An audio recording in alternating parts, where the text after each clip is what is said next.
My video cut off. I'm going to show you the distributed property again, and I will send this link as well. It'll just be a separate video. So remember what I did is I separated these into 2 parentheses so we could see them better. And we were talking about what 24 times 2 meant.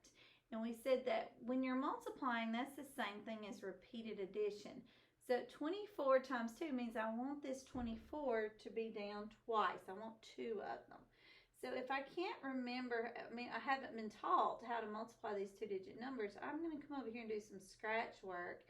And I'm just going to put 2 24s and simply do repeated addition. And that gives me 48.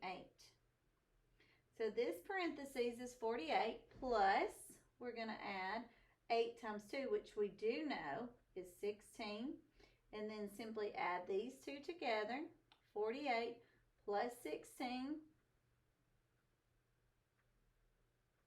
8 and 6 is 14. Regroup. 1, 4, and 1 is 6. So 64 would be our answer on this distributive property. This is not, to me, the best example of distributive property, but what I do want you to really pay attention to on this is that plus sign. That's how we're going to be able to identify distributive property.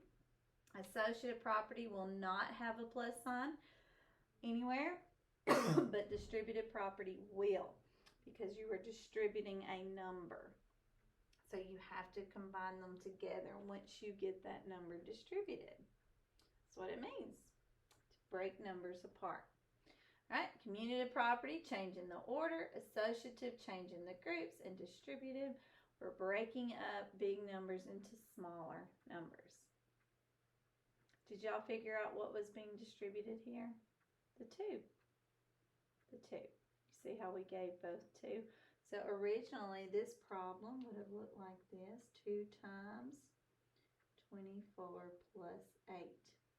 And then they distributed the 2 to both numbers. Oops, sorry. All right, and that should finish up all. Whoops, there's one more page that you got this week in your interactive notebook. And it looks like this, and I'm not going to answer all of these. This is just practice on all of your multiplication facts. So this first row is multiplying by 0. We learned that when we multiply by 0, our answer is always 0.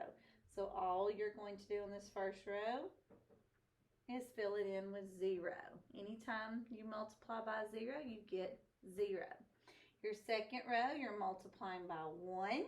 Anytime you're multiplying by 1, it's the other factor. So if it's 1 times 2, you write 2. If it's 1 times 3, it's 3. 4, 5, 6, 7, 8, and 9. You're increasing by 1 each time. Your third row is multiplication of 2. So you're multiplying all of your factors by 2. 0, 2, 4, 6, 8. You're counting by 2s. 10, 12, 14, 16, and 18. We're stopping at 9. The next row is times 3, times 4,